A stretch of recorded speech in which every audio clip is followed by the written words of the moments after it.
What's up guys, welcome to today's video where I want to talk about my top 5 takeaways when it comes to Black Friday promotions and campaigns. Now I hope you had a very successful Black Friday Cyber Monday time, and we made like hundreds and hundreds of thousands from Black Friday till Cyber Monday across a bunch of clients, much more successful than last year. And even though many clients of course had Black Friday campaigns going on even before that, these 4 days have been the most successful, of course.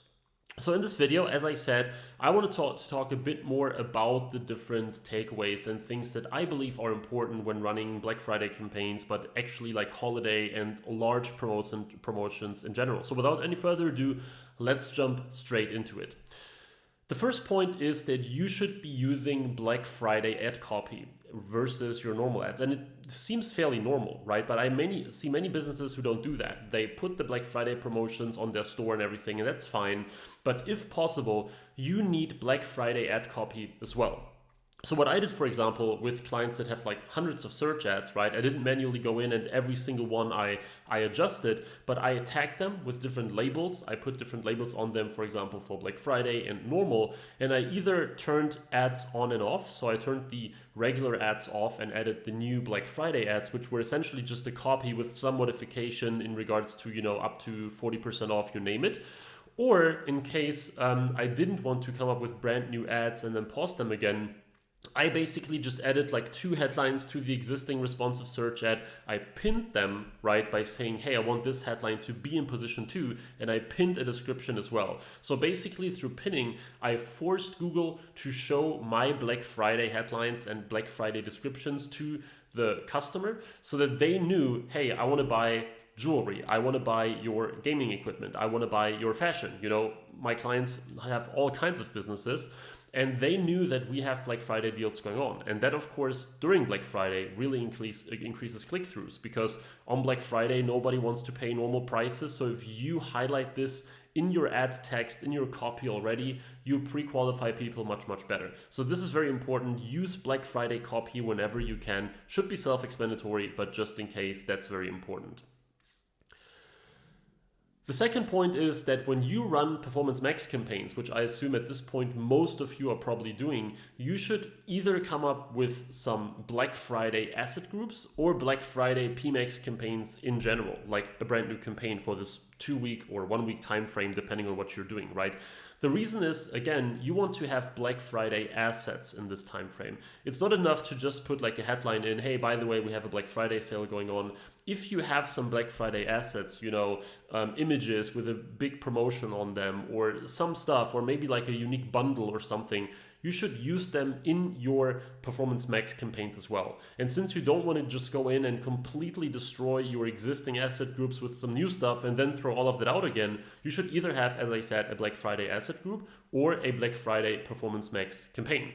Which of the two kind of depends on how much volume you have, how much you spend. Some of my bigger spending clients, you can easily justify putting like a brand new Performance Max campaign in it, spending $3,000 a day or something on it for this week, and then turn it off again. And it has a lot of data because it spends $3K from day 1 or day 2, right? So that works very well. But you can also do it on the asset group level. The point is, just as with search, you want to make sure that people realize that you have a sale going on and that there's something for cheaper, 10%, 20, 30, having a unique bundle, you name it, right? So make this clear in PMax as well. Then the next one is number 3. If you have amazing bundles on your website, right? If you have a product that's 50% off, or if you have a collection of 3 products bundled together at an amazing discount or something like that, or if you have a bestseller that performs by far the best and now it's on sale, consider using this one as your final URL for some of your campaigns rather than just like the collection or something. So let's say you sell a certain type of rings or necklaces or something, right? And one of those performs by far the best. It gets like 30% of your revenue or 50 or 60, whatever.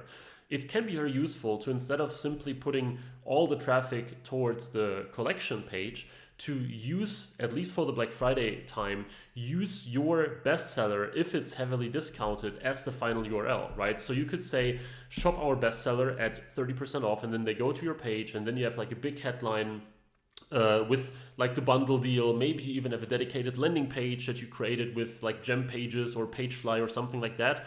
And this can get you much more conversions during that time frame, because if you really focus someone's attention on one product that is heavily discounted, they are probably more likely to go with it than if you send them to a collection where everything is like 5%, 10% off, or maybe everything is on sale. But if you really tell them, hey, that's our best deal, that's our #1 Black Friday discount deal, right? They are more likely to buy it. And that really helps. Again, it only makes sense if this product is proven to be a bestseller, or if it's like a massive discount more than the others. Else you should still send them to the collection. But if you have something like that, and we did for some clients at least, right, then this makes a lot of sense to use as an alternative final URL for this time frame.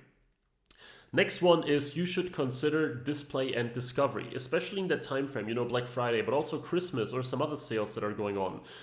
It could be Valentine's Day, it could be Singles Day, whatever it is, right? You should consider display and discovery for these periods, because people are generally more open to buy something. They are generally more receptive to good deals and everything. So if you prepare a nice looking display campaign or discovery campaign, right, you can force additional top of funnel traffic towards your store. Yes, shopping, search, PMAX is still the #1 thing, and they are the lowest hanging fruits for every e-commerce business, you name it. But especially if you want even more, if you want more growth, if you reach kind of a limit or an invisible ceiling with your search and shopping campaigns, it can be very useful to add some display and discovery, especially in that time frame.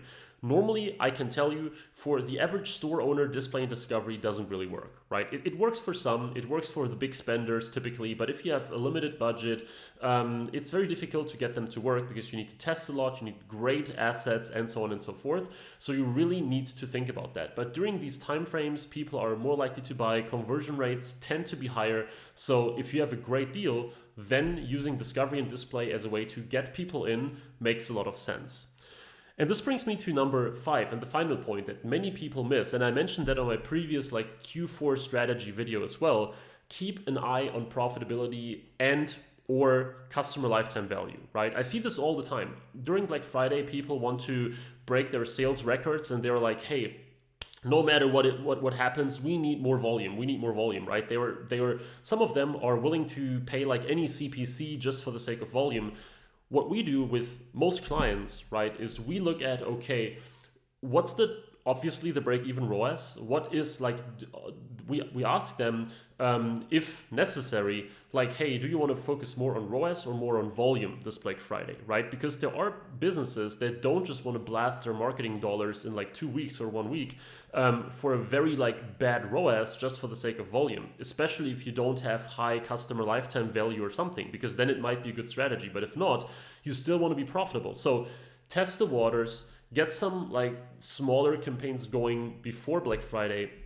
Then you can find out how the CPCs are developing. There are some niches where during Black Friday you pay 50% more per click, and it may be very difficult for you to get very profitable sales in that time frame. Again, if you have a very high customer lifetime value, people buy over and over again, it might be a good strategy to acquire as many customers as possible in this short time frame, even if it's a bit expensive. But if that's not the case, right, if you know that your customer lifetime value is pretty much equal to the initial sale because people don't come back, then it makes no sense to just waste your money. It makes no sense to just go in for the sake of getting some sales if they are utterly unprofitable. So keep that in mind. It's very important. You should not just sell for the sake of it. You should have a plan, whether it's acquiring customers, upselling, maybe you have a full warehouse and there's a product that you need to get rid of. Then of course it's a different story. But don't just put everything on sale, put your dollars, your ad dollars into it, and hope for the best and believe that sales equals to a great bottom line, because that's definitely not the case. If you're a huge corporation, and you don't care and you say, hey, let's spend $1 million, whatever, that's fine. But most of the stores I work with, even the very big ones doing 30, 35, $40 million a year in revenue, they still want some immediate return, of course. And that's extremely important. So I would really like to hear from you. What are your Black Friday takeaways? How has Black Friday been for you? And if you want more revenue for your business now after Black Friday as well, and you want to really get stable, consistent upwards trends when it comes to sales and ROAS, make sure that you check the links in my description. There are two links. First of all, my brand new 2022 training to basically learn Google Ads for e-commerce yourself, or to get in touch with me if you want me to handle your ads, help you one-on-one, or do something like that with you. So if you say, hey, I want more growth, I want like sort of expert level insights into how I can increase my campaigns performance, how I can get more ROAS, more sales, not just attract people looking for my brand terms or something like that, make sure to check the link and we may speak on the phone to find out how I can help you. So again, I hope you had a good Black Friday weekend. I hope you performed very well at that time. And let me know in the comments how it was for you. I would be very interested to hear that. And with that being said, leave a like if you enjoyed this video, and I look forward to see you in the next one again. Bye-bye.